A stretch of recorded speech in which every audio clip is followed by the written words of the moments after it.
Assalamualaikum warahmatullahi wabarakatuh.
Innal hamdalillah nahmaduhu wa nasta'inuhu wa nastaghfiruh wa na'udzu billahi min syururi anfusina wa min sayyiati a'malina may yahdihillahu fala mudhillalah wa may yudlil fala hadiyalah asyhadu an la ilaha illallah wahdahu la syarikalah wa asyhadu anna muhammadan abduhu wa rasuluh la nabiyya ba'dah.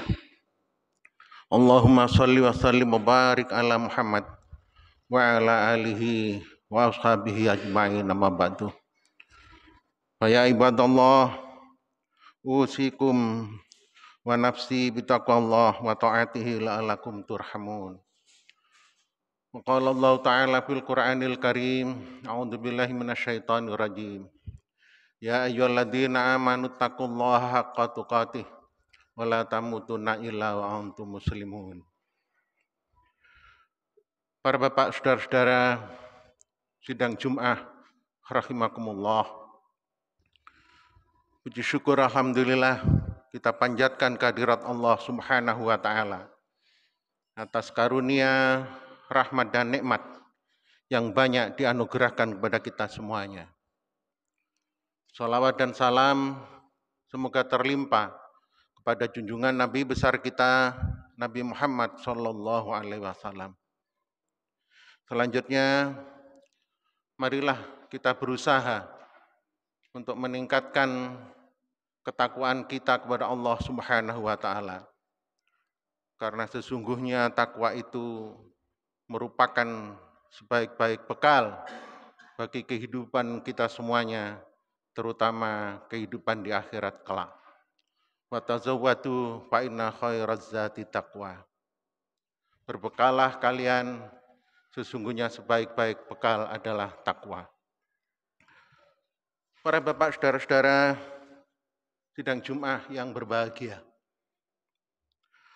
Apabila kita mempelajari sejarah kehidupan dan perjuangan Rasulullah Muhammad SAW, maka ternyata beliau adalah seorang tokoh revolusi terbesar dalam sejarah dunia. Para bapak, saudara-saudara sidang Jumat yang berbahagia.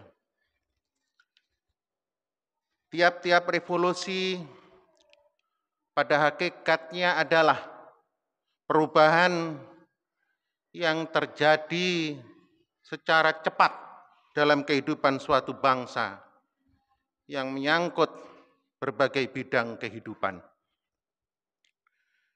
Dalam setiap revolusi, pada umumnya terjadi penjebolan orde, tatanan, sistem yang lama, kemudian diganti dengan orde, tatanan, sistem yang baru. Demikian juga revolusi yang dilakukan oleh Nabi Muhammad SAW. Orde, tatanan, sistem yang lama pada masyarakat Arab jahiliyah yang ditandai dengan absolutisme, kediktatoran, kezaliman, ketidakadilan, pemerasan dan penindasan, serta pelanggaran nilai-nilai kemanusiaan dijebol sehingga runtuh. Selanjutnya di atas reruntuhan dan puing-puing orde, tatanan dan sistem yang lama itu oleh Nabi Muhammad SAW kemudian dibangun dan ditegakkan orde, tatanan, sistem yang baru berdasarkan nilai-nilai Islam yang penuh dengan persamaan, persaudaraan, keadilan, kebenaran, kebebasan, demokrasi, serta menjunjung tinggi nilai-nilai kemanusiaan. Para bapak, saudara-saudara sidang Jumat yang berbahagia, revolusi yang dilakukan oleh Rasulullah Muhammad SAW sangat luas ruang lingkupnya apabila dibandingkan dengan revolusi yang pernah terjadi dalam sejarah umat manusia, baik sebelumnya maupun sesudahnya. Seperti revolusi industri di Inggris, revolusi Amerika Serikat, revolusi Prancis, revolusi Rusia, dan lain sebagainya. Revolusi yang dilakukan oleh Nabi Muhammad SAW di samping meliputi bidang kehidupan lahiriah manusia, juga menyangkut bidang mental manusia, atau seringkali dikenal dengan revolusi ruhaniyah. Suatu revolusi yang menyangkut dengan jiwa sebagai sumber dari segala kekuatan. Saudara-saudara sidang Jumat yang berbahagia, revolusi rohaniyah ini penting sebab suatu gerakan perubahan dan pembaharuan seringkali kurang berhasil karena terjebak hanya pada perubahan sistem dan tidak dibarengi dengan upaya-upaya secara optimal untuk melakukan perubahan jiwa. Sehingga manusia-manusianya tetap berjiwa, bermental paradigma lama yang tidak cocok dengan tuntutan revolusi atau reformasi. Para bapak, saudara-saudara sidang Jumat yang berbahagia, revolusi yang dilakukan oleh Rasulullah Muhammad SAW secara garis besar meliputi 3 bidang. Yang pertama yaitu revolusi bidang akidah. Pada zaman jahiliyah, umat manusia pada umumnya dan bangsa Arab khususnya, jiwa mereka didominasi oleh kepercayaan syirik yang konvensional dan tradisional. Mereka menyekutukan Allah dengan mempercayai bahwa patung-patung yang mereka buat itu dapat mendatangkan manfaat dan mudarat dalam kehidupan mereka. Sehingga mereka memohon pertolongan kepada patung-patung itu tatkala menghadapi kesusahan. Sebaliknya mereka memuja dan memuji berhala dan patung-patung itu ketika memperoleh nikmat dan keberuntungan. Sejarah mencatat bahwa pada dinding Ka'bah waktu itu bergantungan ratusan patung dan berhala yang setiap saat disembah oleh bangsa Arab. Oleh karena itu, saudara-saudara, langkah pertama dalam revolusi yang dilakukan oleh Rasulullah Muhammad SAW adalah menjebol dan meruntuhkan kepercayaan syirik itu dengan jalan menyadarkan manusia bahwa patung-patung itu hanyalah benda mati yang tidak layak untuk disembah. Dan satu-satunya yang harus disembah, dimintai pertolongan secara langsung, dipuja dan dipuji adalah Tuhan yang Maha Esa, Tuhan yang tunggal, yaitu Allah Subhanahu wa Ta'ala. Jadi saudara-saudara, akidah tauhid, akhlak terhadap Allah Subhanahu wa Ta'ala itulah yang menjadi sasaran utama dan pertama dakwah Islamiyah yang disampaikan oleh Rasulullah Muhammad sallallahu alaihi wasallam. Penjebolan terhadap kepercayaan syirik dan menggantikannya dengan akidah tauhid pada akhirnya berhasil merubah mental dan tata pikiran manusia pada waktu itu. Perubahan ini merupakan starting point dalam menanggapi dan menilai setiap persoalan dalam kehidupan masyarakat. Kemudian yang kedua adalah revolusi bidang sosial kemasyarakatan. Para bapak, saudara-saudara sidang Jumat yang berbahagia, dalam bidang sosial kemasyarakatan, pada waktu itu terjadi kepincangan-kepincangan yang sangat mencolok, yang menusuk perasaan kemanusiaan. Manusia pada waktu itu terbagi atas 2 kelas, yaitu kelas tuan dan kelas budak. Manusia kelas budak diperlakukan selayaknya seperti hewan.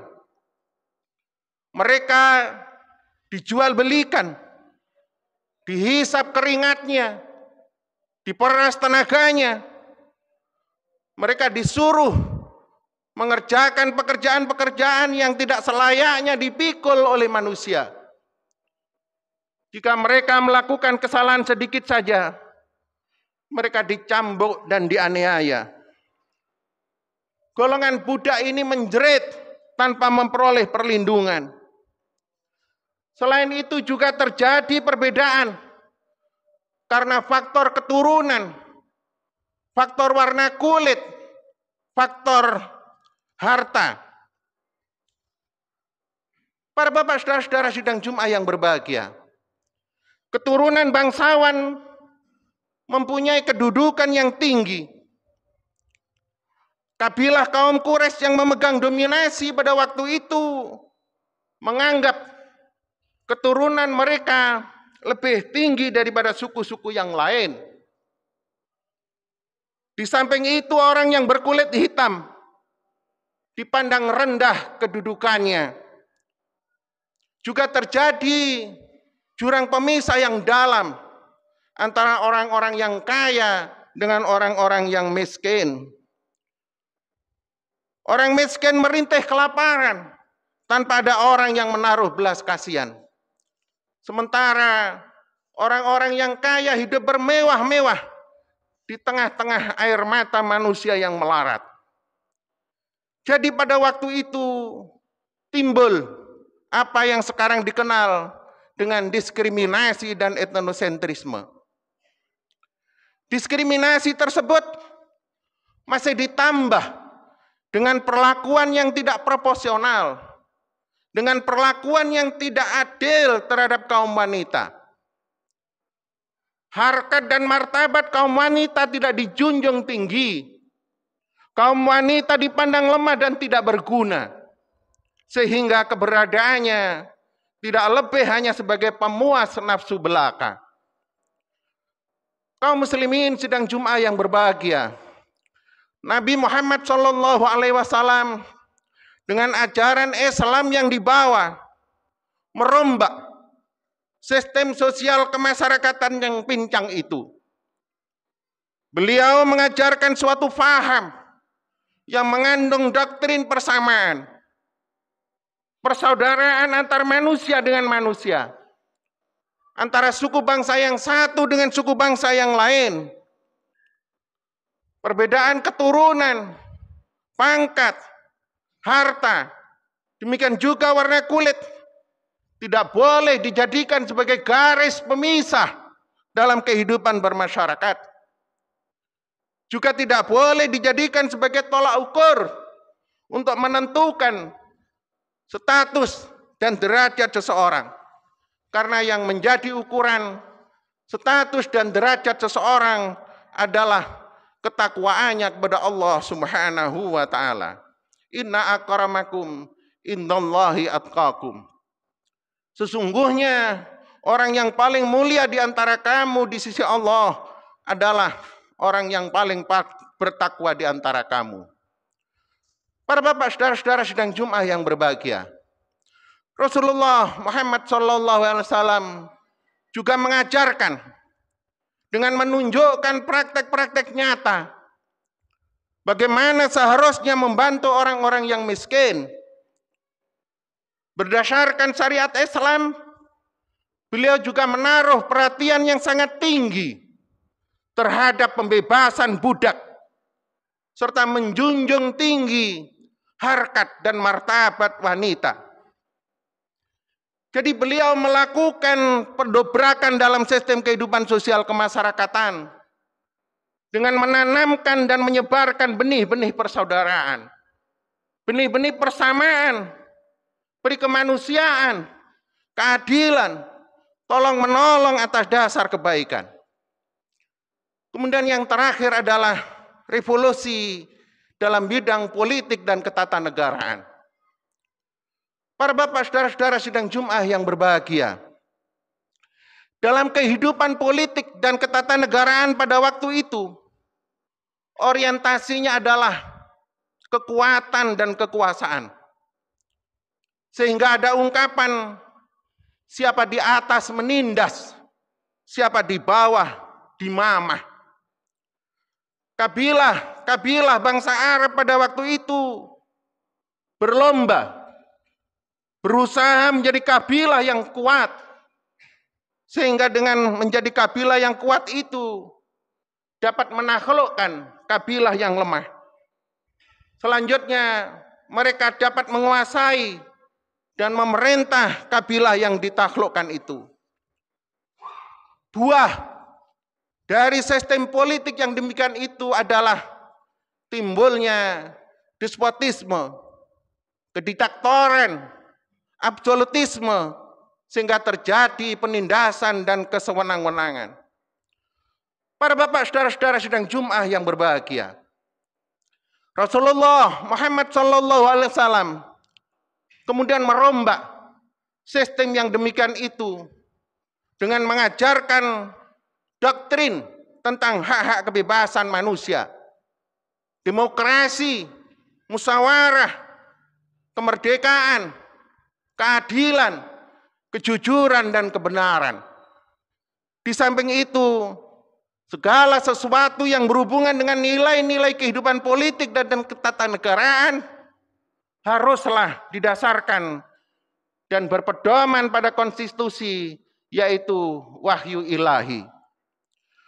Kaum muslimin sidang Jum'ah yang berbahagia, revolusi yang dilakukan oleh Nabi Muhammad SAW akhirnya berhasil membawa perubahan besar dan hanya membutuhkan waktu yang relatif singkat, kurang lebih 23 tahun lamanya.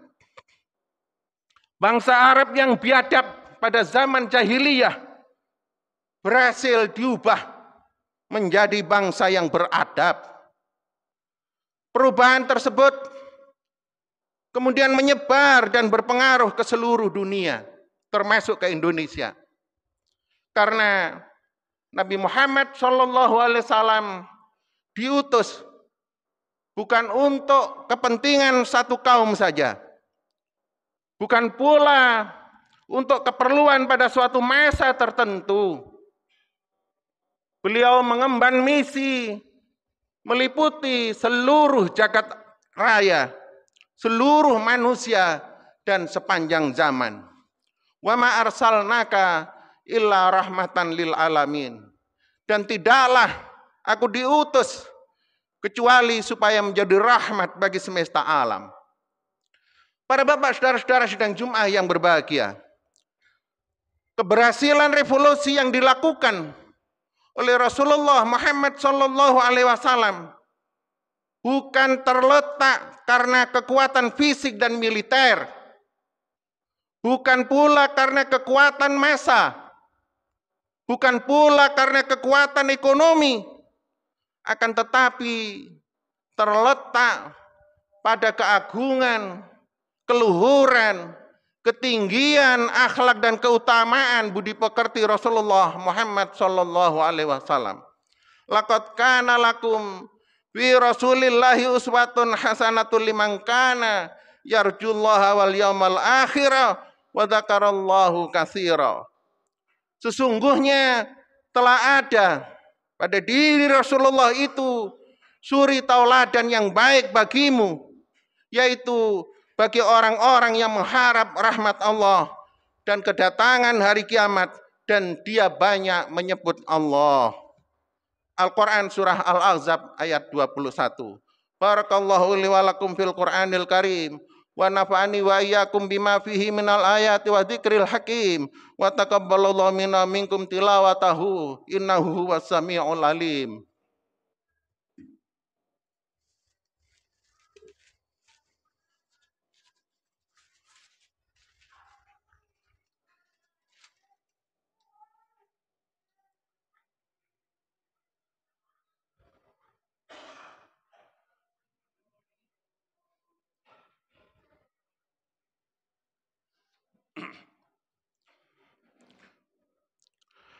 Alhamdulillahilladzi arsala rasulahu bil huda wa dinil haqqi liyudhhirahu 'ala dini kullihi wa kafa billahi syahida.